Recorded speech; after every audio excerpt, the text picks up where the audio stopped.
Presiden Jokowi menanggapi kabar soal adanya wacana penambahan kementerian pada pemerintahan Presiden terpilih Prabowo Subianto.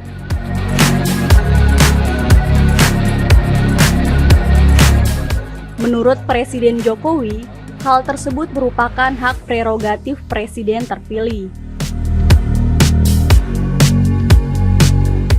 Ia mengatakan, masyarakat telah memberikan amanah kepada Prabowo dan Gibran Rakabuming Raka untuk memimpin Indonesia.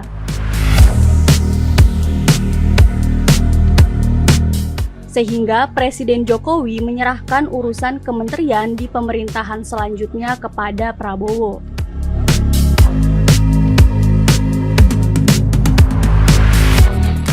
Hal itu disampaikan Presiden Jokowi di sela lawatannya ke Kabupaten Pasir, Kalimantan Timur. Pak Prabowo katanya punya 44 kementerian, Pak. Punya 44 kementerian. Pak Prabowo Presiden terpilih katanya. Ditanyakan Presiden terpilih. Terlalu gemuk nggak sih, Pak? 44 kementerian, Pak. Ditanyakan ke Presiden terpilih, itu hak prerogatif kewenangan di Presiden terpilih. Ya, karena sudah diberi mandat, diberi amanah oleh rakyat. Ya. Bikin pasar kesan.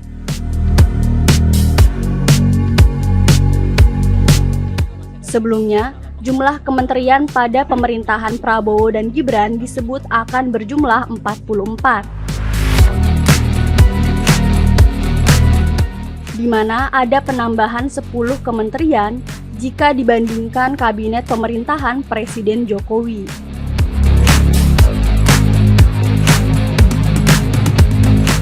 Kabar bertambahnya kementerian pada era Prabowo disampaikan oleh Ketua MPR sekaligus politikus Golkar, Bambang Susatyo.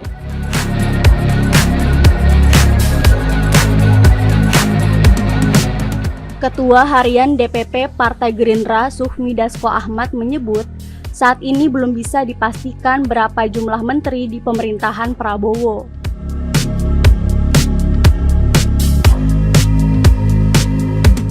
Namun ia mengatakan kabinet Prabowo Gibran akan diisi kalangan profesional atau ahli. Dari yang ada sekarang, ditambahkan sudah ada ruang juga untuk penambahan itu di revisi Undang-Undang Kementerian Negara waktu itu kan Pak ya. Masih ada meragukan masalah efektivitasnya kalau bertambah, ini gimana ngeresponnya? Jadi begini, soal berapa jumlah sampai dengan sekarang masih kita simulasikan bahwa penambahan kementerian itu adalah untuk optimalisasi daripada tugas-tugas kementerian dalam rangka kita itu memenuhi janji kampanye yang kemudian ada di Asta Cita, program dan program aksi yang kemarin dilakukan pada saat kampanye. Nah, sehingga jumlah itu ada yang bilang 44, ada yang bilang 42, ada yang bilang 40. Kita juga masih melakukan simulasi, mungkin nomenklatur maupun orang itu baru akan final H-7 atau H-5 kali mungkin.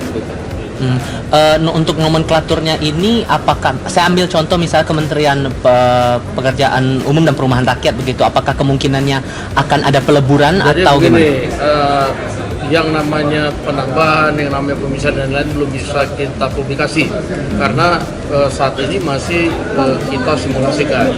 Nah, apabila kemudian nanti ternyata kita sudah publish lalu kemudian mengalami perubahan, padahal kan sekarang sedang dalam proses pengungkapan.